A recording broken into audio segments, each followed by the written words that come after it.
एक छोटी सी कविता है, समर शेष है। समर का मतलब होता है युद्ध, द्वंद्व, जिसका अभी तक निर्णय नहीं हुआ है। ढीली करो धनुष की डोरी, तरकस का कस खोलो। किसने कहा युद्ध की वेला गई, शांति से बोलो।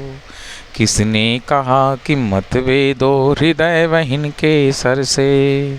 भरो भुवन का अंग कुमकुम से, कुसुम और केसर से। कुमकुम लेपों किसे सुनाऊं, किसको कोमल गान।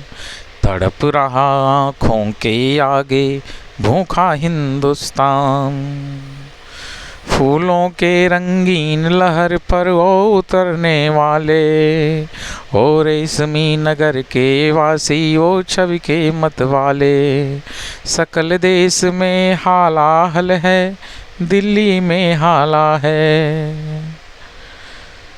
दिल्ली में रोशनी से इस भारत में अंधियाला है। मखमल के पर्दों के बाहर, फूलों के उस पार, ज्यों का त्यों है खड़ा आज भी मरघट का संसार। वह संसार जहाँ तक पहुँची अब तक नहीं किरण है। जहाँ क्षितिज है शून्य अभी तक, अंबर तिमिर वरण है। देख जहाँ का दृश्य आज भी अंतःस्थल हिलता है। माँ को लज्जा वसन और शिशु को न क्षीर मिलता है। माँ को कपड़े नहीं मिलते और क्षीर मतलब होता है दूध, बच्चे को दूध नहीं मिलता है।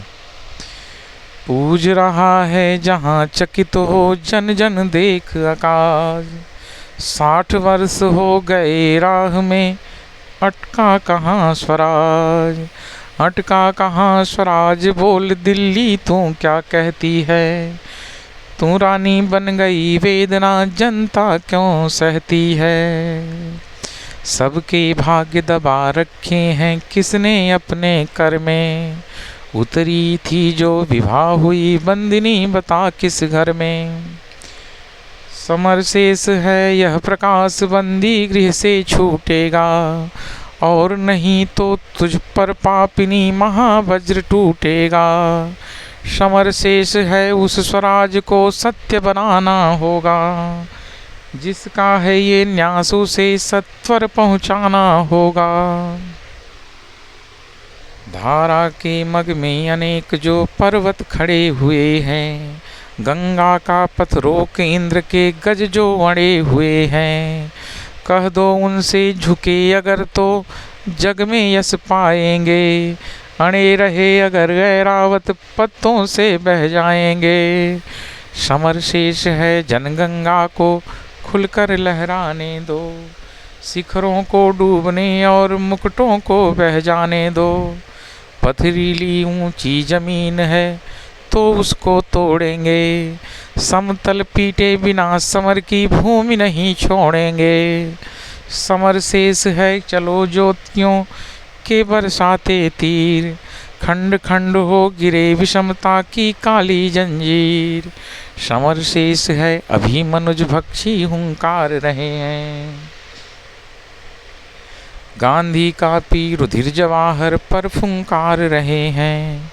समर शेष है अहंकारीन का हरना बाकी है। वृक को दंतहीन अहि को निर्विष करना बाकी है। समर शेष है शपथ धर्म की लाना है वह काल।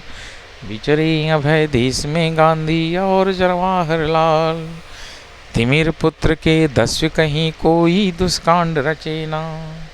सावधान हो खड़ी देश भर में गांधी की सेना। बलि देकर भी बलि स्नेह का यह मृदु व्रत साधो रे। मंदिर और मस्जिद दोनों पर एक तार बांधो रे। समर शेष है नहीं पाप का भागी केवल व्याध। जो तटस्थ हैं समय लिखेगा उनके भी अपराध। ये जो लास्ट की लाइन है, जो तटस्थ हैं समय लिखेगा उनके भी अपराध। इसी तर्क पर महाभारत के युद्ध में गंगा पुत्र भीष्म, द्रोणाचार्य और बहुत सारे महापुरुषों के वध हुए थे, क्योंकि जब अपराध हो रहा था, जब कुरु राजसभा में द्रौपदी को निर्वस्त्र किया जा रहा था, तो भीष्म पितामह और द्रोणाचार्य चुप थे, तटस्थ थे।